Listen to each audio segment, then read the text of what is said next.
Yeah, Future Studies is a series of stories about specific theme that we are fronting as a humanity for fronting the climate crisis, such as, for example, are we going to live in our cities in the future? So I have analyzed many cities from Dubai to London to Singapore to Milan and many others in order to understand what are the actions that some of those cities are doing to front the 21st century crisis. And then again, I have done stories about the energy transition, which is very important because energy is the main responsible for climate change, the production of energy. And I was here in Germany with a long project about the energy transition in Germany. It was like 60 days on the ground and so many months of research.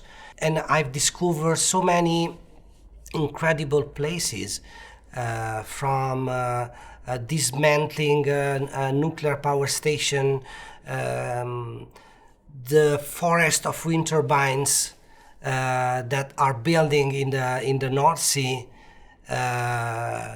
coal mining, and all the transition as pro and contra on this process. And then again, still with National Geographic magazine, we did a huge story about hunger. So how are we going to front the fact that we're going to have 3 billion people more on the planet by 2050? And our planet has limited resources.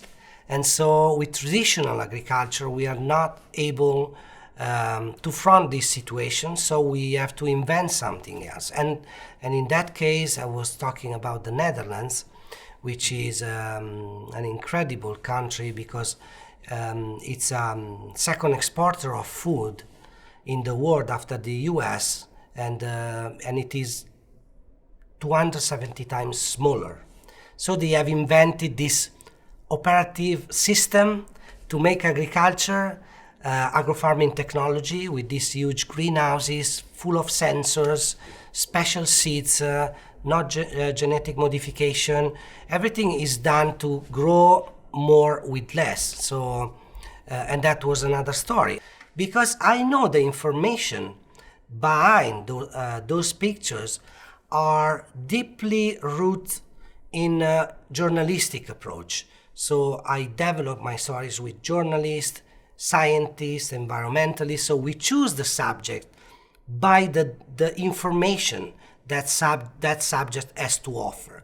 So if I create an image which is not really clear, in my opinion, is creating a twist between the visual representation of the future and the information.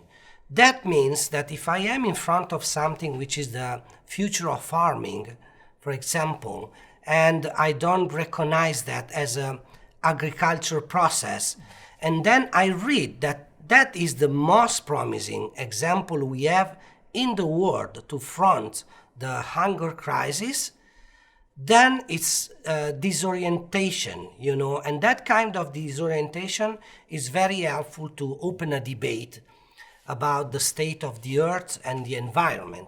And that is my role.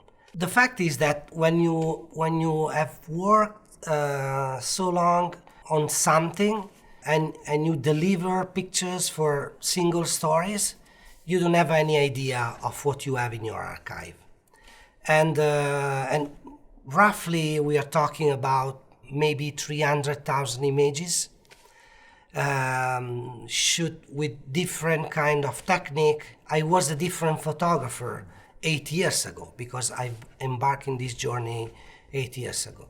And so the big work was to dive in my archive and try to connect concept and visual approach. And it was really an hard job, intense but such interesting for myself because I needed really to build an identity of myself other than the single stories I've done. And that was really amazing. It was a gift for me to have the time to sit in front of the computer, connecting all the hard drive, make order in the chaos and try to organize things in a way that we're working together.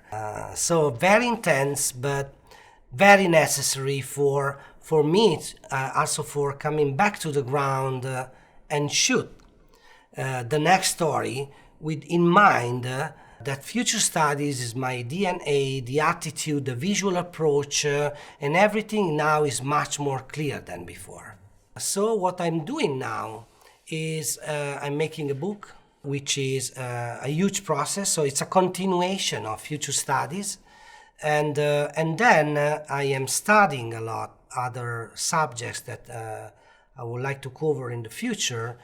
And I am collaborating with institution, organization, investment fund, and with a team around myself.